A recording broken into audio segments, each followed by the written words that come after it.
القرون مواقفا ومثالا تبعوا الرسول إذا سعى أو قالا كانوا هنا يسقون غيم حياتنا فمضوا وفينا ذكرهم يتعالى رحلوا وألقوا في الضمير سؤالا هل مثلهم نجم سما وتلالا ملأوا الحياة مفاخرا بفعالهم وزهت بهم دنيا الأنام دلالا جيل الصحابة لا مثيل لعزمهم هم سادته الدنيا هدى وفعالا ومواقف مثل الجبال قد انجلت وشمائل منهم زكت أفضالا الراكعون الساجدون الزاهدون المكثرون صلاحهم أعمالا هم قدوة بهداهم فلنقتدي وبنهجهم نستشرف الأجيال Alhamdulillah, wassallallahu ala Muhammad wa ala alihi wa sahbihi wa sallam. Muli, assalamualaikum warahmatullahi wabarakatuh. Mga kapatid, sa pagpapatuloy po ng pagbabasa ng ating librong Buhay ng mga Sahaba, sa pagkakataong ito, mabasahin naman natin ang buhay na Abu Dharr al-Ghifari. Ma dhalatil khadra wa la aqalatil ghabra wa asdaqa min Abi Dharr. Wala pang nililima ng langit at dinala ng lupa na higit na matapat kaysa kay Abu Dharr. Ito ay hadith ng Propeta Muhammad sallallahu alaihi wasallam. Sa lambak ng Wadan na umuugnay sa Makkah sa panlabas ng mundo ay nakatira ang lipi ng Ghifar. Namumuhay ang Ghifar sa maliit na ibinibigay sa kanila ng mga karawan ng Quraysh na naglalakbay patungo sa Siyam at pabalik mula roon. Maaaring namumuhay din sila sa pamagitan ng pandarambong sa mga karawan na ito kapag hindi ito nagbigay ng sapat na ikalulugod nila. At si Jundub bin Junada na may palayaw na Abu Dharr ay kabilang sa tribo ng Ghifar. Siya ay kilala sa katapangan, kalmado, at nasusuklam siya sa mga diyos-diyosa na sinasamba ng mga kababayan niya. Kinasusuklaman din niya ang nakikita niyang katiwalaan ng mga Arab sa relihiyon at walang kabuluhan nilang paniniwala. Siya ay umaasam sa paglabas ng isang bagong probeta na magtuturo sa mga tao, magbabago sa mga puso't isipan nila, at maglalabas sa kanila mula sa kadiliman tungo sa liwanag. At habang siya ay nasa lambak ng Wadan, nakarating nga kay Abu Dharr ang balita tungkol sa bagong propeta na lumitaw sa Makkah, at agarang sinabi niya sa kapatid niya na si Anis, "Pumunta ka sa Makkah para makakuha ng anumang balita tungkol sa taong ito na nag-aangking propeta at nag-aangking may ibinaba sa kanya na pahayag mula sa langit. Makinig ka sa ilang mga aral niya at sabihin mo sa akin sa pagbabalik mo." Pumunta si Anis sa Makkah at nakatagpo niya ang propeta. Nakinig siya sa mga pangangaral ng propeta at bumalik sa lambak ng Wadan. Sabik na kinatagpo siya na Abu Dharr at nagtanong tungkol sa bagong propeta.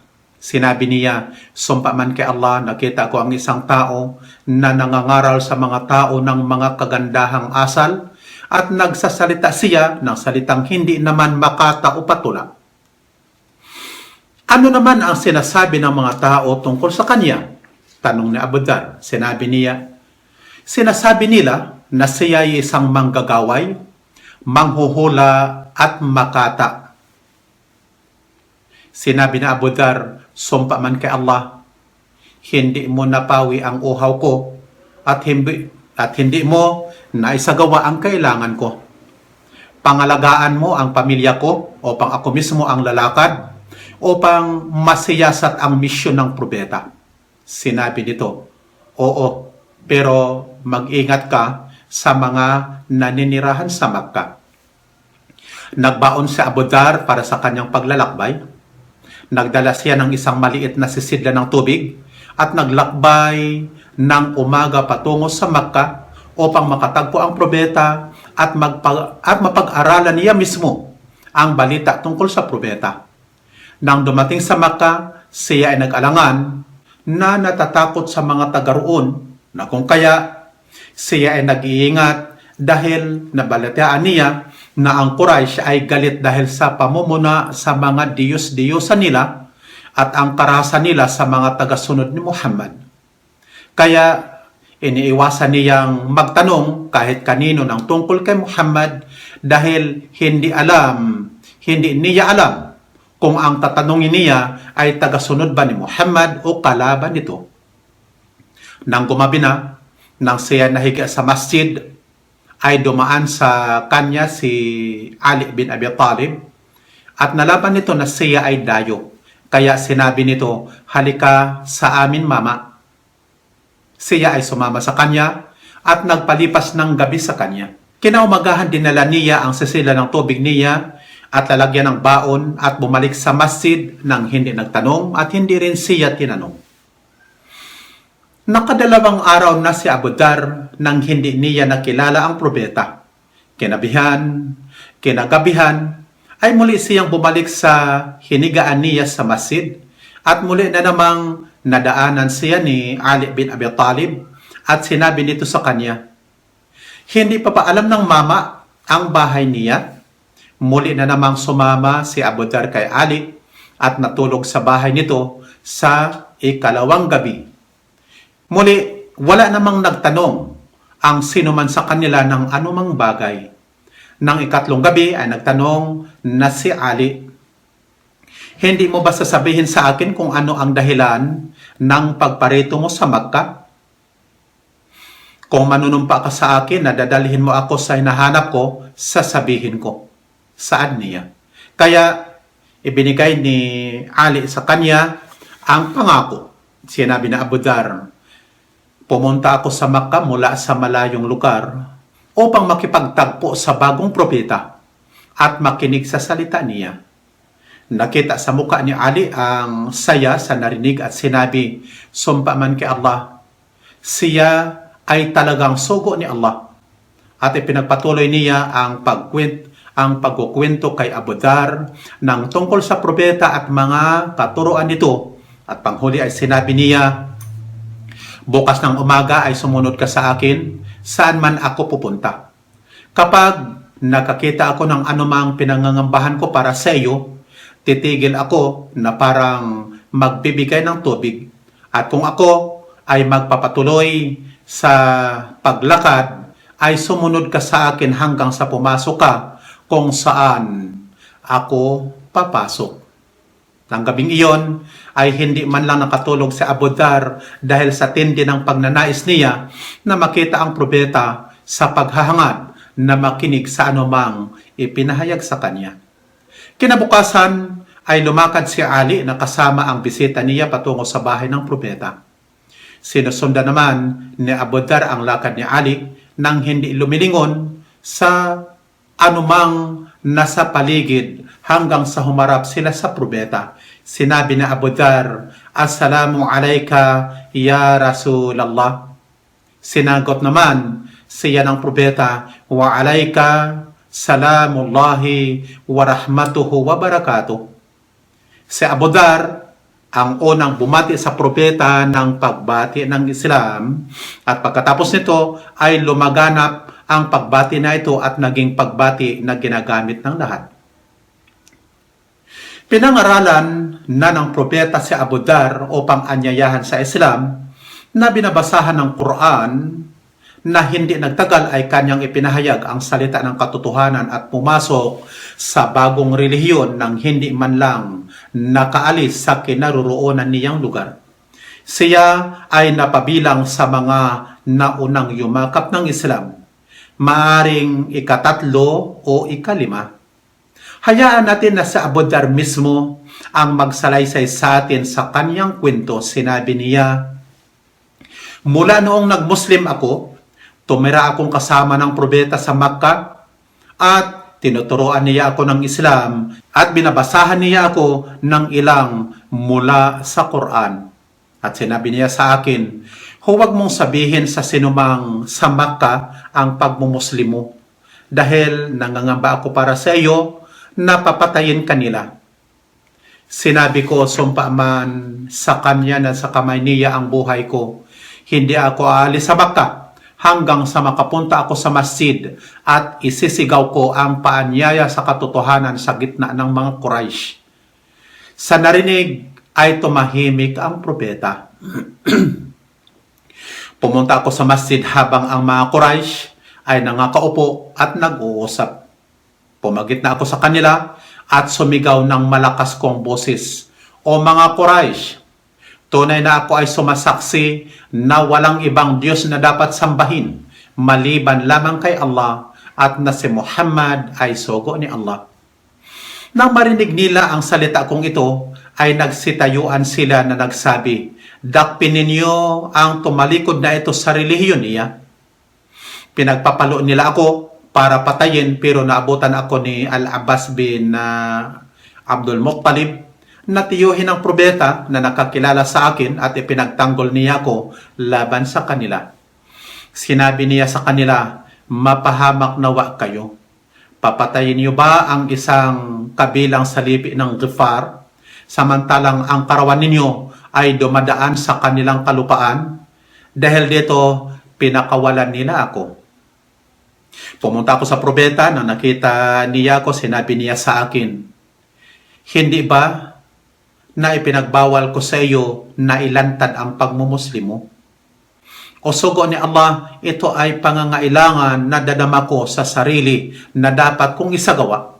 Sinabi niya, "Bumalik ka sa kalipi mo at sabihin mo sa kanila ang anumang nakita mo at narinig. Anyayahan mo sila tungo kay Allah. Naway ibigay sa kanila ni Allah ang kapakinabangan sa pamamagitan mo at gagantipalaan ka sa pamamagitan nila. At kapag nabalitaan mong naglalantad na ako, ay bumalik ka sa akin." Ibig sabihin naglalantad ng da'wa. Umalis ako at bumalik sa kalipi ko. Nang narating ko ang mga tirahan ng mga kalipi ko, lumapit sa akin ang kapatid kong si Anis at nagtanong, "Ano ang nagawa mo?" Sinabi ko sa kanya na ako ay nagmuslim na at naniwala. Pinaluwag ni Allah ang dibdib niya at nagsabi, "Hindi rin ako kontra sa relihiyon mo. Sa totoo'y nagmuslim na rin ako." Pagkatapos nito'y pinuntahan namin ang nanay namin at inanyayahan siya sa Islam na nagsabi naman sa amin, hindi ako kontra sa relihiyon ninyo, at siya rin ay nagmuslim. Mula ng araw na iyon ay nagsimula ang pamilyang Muslim na nangangaral sa lipi ng Ghifar ng walang kapaguran at pagsasawa hanggang sa nagmuslim sa Ghifar ang malaking bilang at sasagawa sa kanila ang kongregasyong pagdarasal o jama'a. May ilang pangkat sa kanila na nagsasabi, "Manatili muna kami sa relihiyon namin at kapag makarating ang propeta sa Madina ay magmuslim kami." Nang dumating nga ang propeta sa Madina, sila ay nagmuslim. Sinabi ng propeta, "Patawarin ni Allah ang lipi ng Ghifar at iligtas ni Allah ang lipi ng Aslam." Nanatili sa Abu Dhar sa bayan niya hanggang sa nangyari ang labanan sa Badr, Uhud at Khandaq. At nagtungo siya sa Madina at hiniling sa propeta na maging personal nitong tagapaglingkod, na pumayag naman ang propeta at ikinatuwa din ni Abu Dhar na makasama at makapaglingkod sa propeta. Madalas na ipinakikita ng propeta ang higit niyang pagkagusto kay Abu Dhar kaysa sa iba pa, at kapag sila ay nagtagpo ay makikita ang kasayahan ng propeta sa kanyang ngiti. Nang pumataw na ang propeta, hindi na nakayanan ni Abu Dhar ang pananatili sa Madina dahil sa lungkot at kawalan na ng paggagabay ng propeta. Kaya siya ay lumisan at nagtungo sa disyerto ng Siyam at namuhay doon sa panahon ng khilafa ni Abu Bakar at Umar. Sa khilafa ni Uthman, siya ay nanirahan sa Damasco at nakita niya ang mga Muslim na nahumaling sa mundo at marangyang buhay. Ipinagtaka niya ito, ikinalungkot at lubos na tinutulan.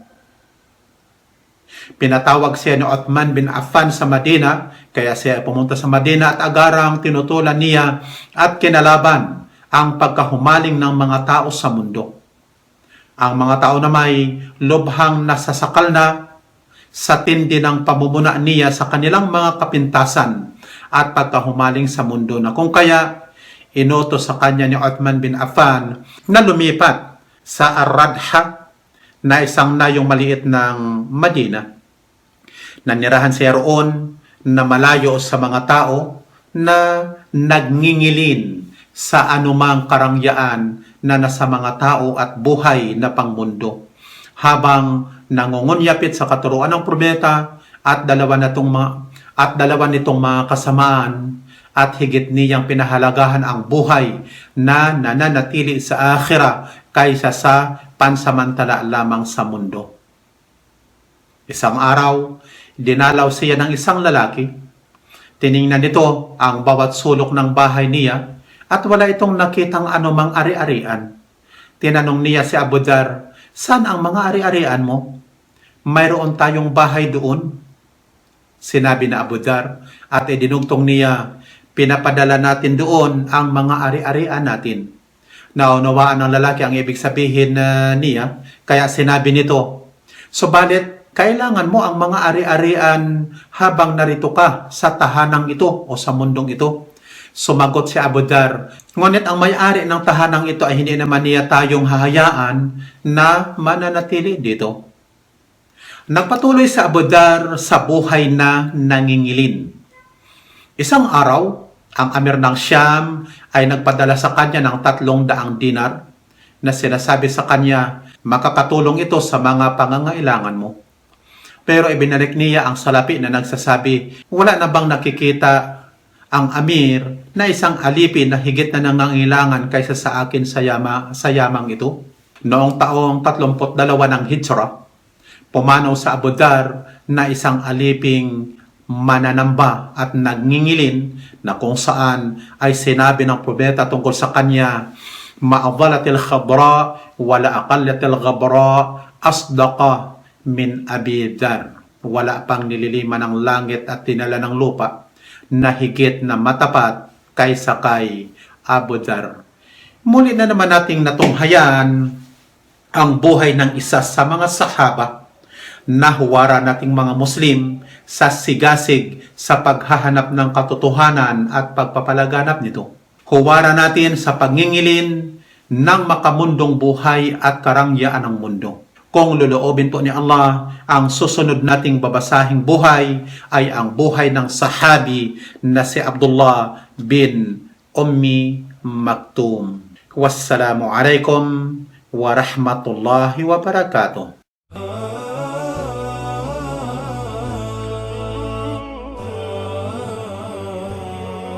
خير القرون مواقفا ومثالا تبعوا الرسول إذا سعى أو قالا كانوا هنا يسقون غيم حياتنا فمضوا وفينا ذكرهم يتعالى رحلوا وألقوا في الضمير سؤالا هل مثلهم نجم سما وتلالا ملأوا الحياة مفاخرا بفعالهم وزهت بهم دنيا الأنام دلالا جيل الصحابة لا مثيل لعزمهم هم سادته الدنيا هدى وفعالا ومواقف مثل الجبال قد انجلت وشمائل منهم زكت أفضالا الراكعون الساجدون الزاهدون المكثرون صلاحهم أعمالا هم قدوة بهداهم فلنقتدي وبنهجهم نستشرف الأجيال.